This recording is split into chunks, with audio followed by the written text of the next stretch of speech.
Tor, the very best in science fiction and fantasy.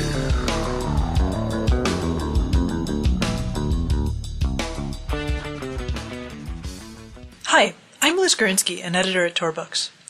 Earlier this month, I attended a reading for new author Brian Francis Slattery's Spaceman Blues, a love song, which we published in August. I thought you might appreciate the chance to get an insider's view on a book event, albeit a fairly non-standard one. One of the things that distinguishes Spaceman in my eyes is that it's got more music in it than any book I've ever met.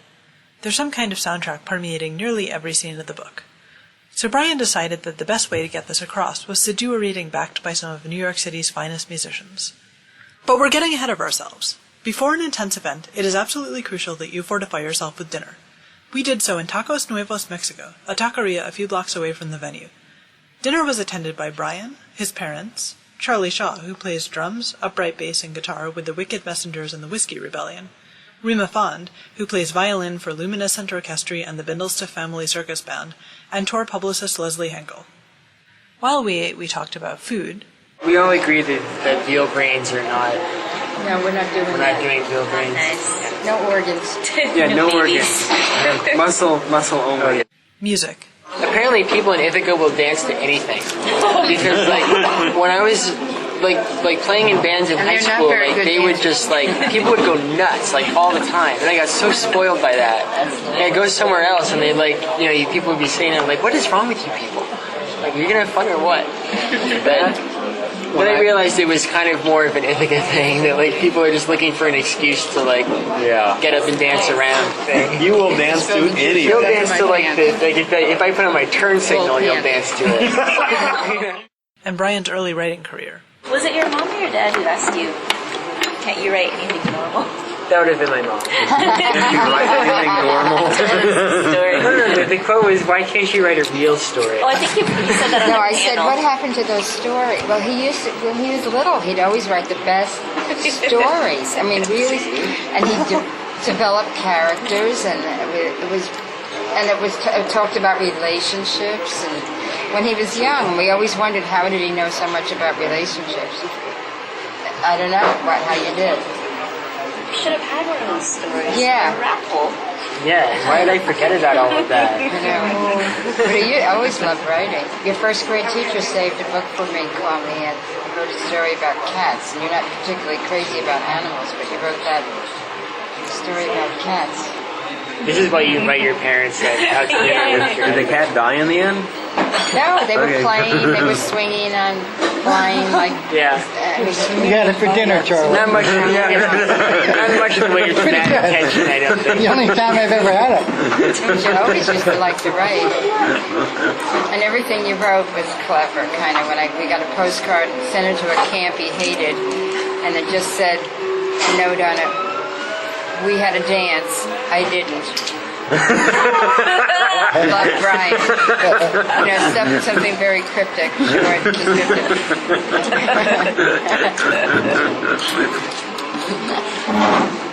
Only 12 days left. Ironic at an early age. Yeah. Smart ass at an early age. Among other things. After dinner, we headed to Barbes, a great bar in Park Slope, Brooklyn, that hosts concerts and literary readings nearly every night of the year. There, we met up with the rest of the backing musicians. This is Nate Landau, who's playing bass. Here's Charlie Shaw on drums. Rima Fond on violin. And John P. Mundy. Nate, by the way, also plays with the strung-out string band. Despite the fact that none of them had ever done anything remotely like this before, Brian was confident that he could issue some vague instructions. Okay, so here's the part where those of you who do not like atonal music, that's too bad for you. That's our favorite part. Yeah, this is the part where they really get to the clock. What are we doing? Did I not say it was atonal? There you go. Just play Happy Birthday. I know. If it was, is it anybody's birthday today? What is this single? I'm trying to find it. Yeah, it's Rod Bull's birthday today. Is it? Yeah. Is it Rod's He might be birthday? here, yeah. Sorry, kids. Alright, there it is. Okay. So, do something more along the lines of, like, just think like Day the Earth Stood Still. Everybody take a key. Don't tell anybody else what it is. And the musicians would somehow improvise them into something awesome. Luckily, the gamble paid off spectacularly. Here's the first piece they did. So this is from the beginning of the book. So if I have to introduce it, then it means I've written it all wrong. So without further ado.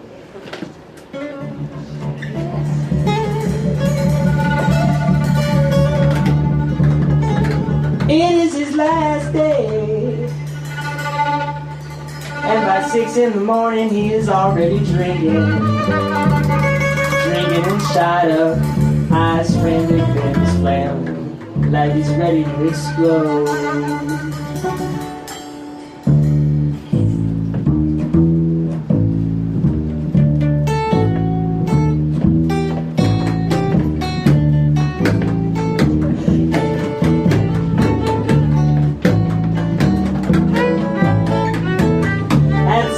On the wasted docks across from Manhattan, starting fights with the winos and the mechanics.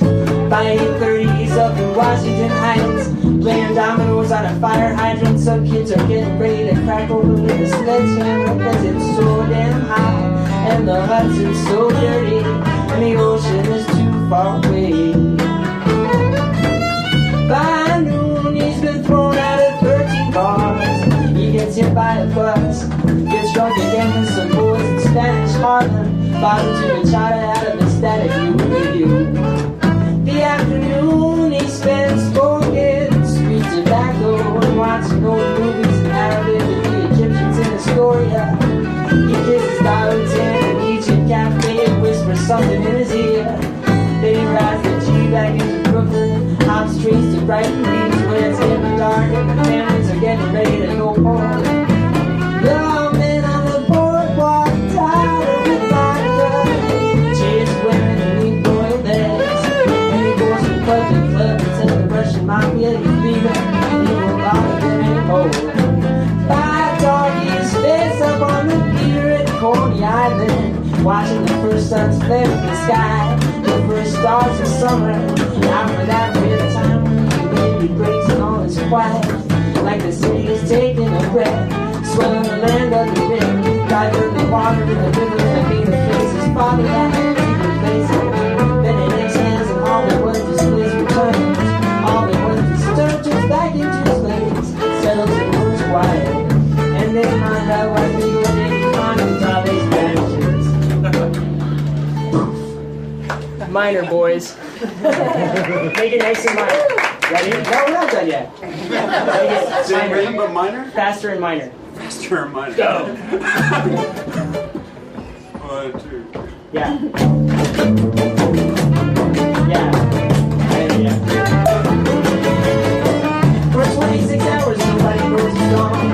Everybody thinks he's with someone else. Like the time he went to the Philippines and everyone thought that he was leaving.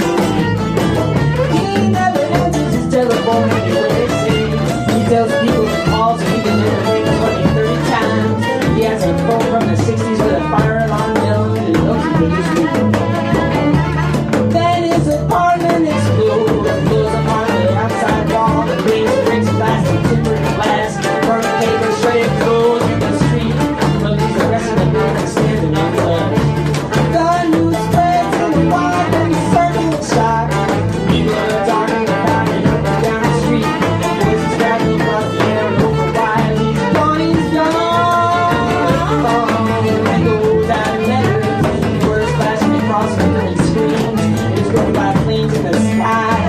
It's spread from the city and moves to the end of Long Island, into New Jersey, Connecticut, upstate, across New England, and moves across the continent, across the miles of grass and rain.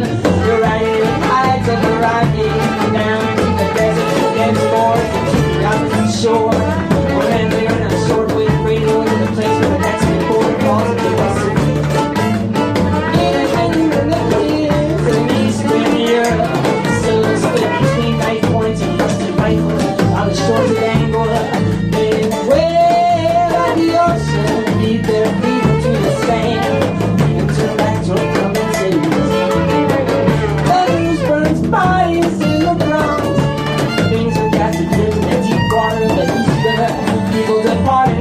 sky.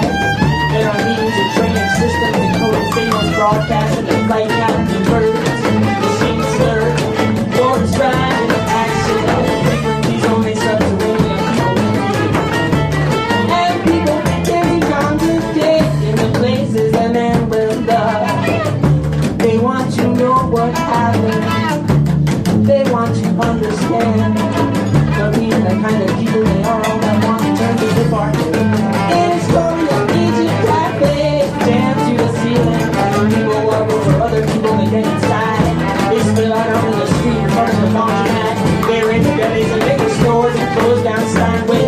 They make a party so big that the police see it and just throw up their hands. Set up roadblocks and get on, they get off the lid. As a maritime bound to that hook, some dark super stand that appears out of nowhere and makes her to be straight. We gotta keep the fingers with glue in between the numbers to keep the skin on. And the crowd clutches in and chokes on 7 different kinds of smoke and laughter.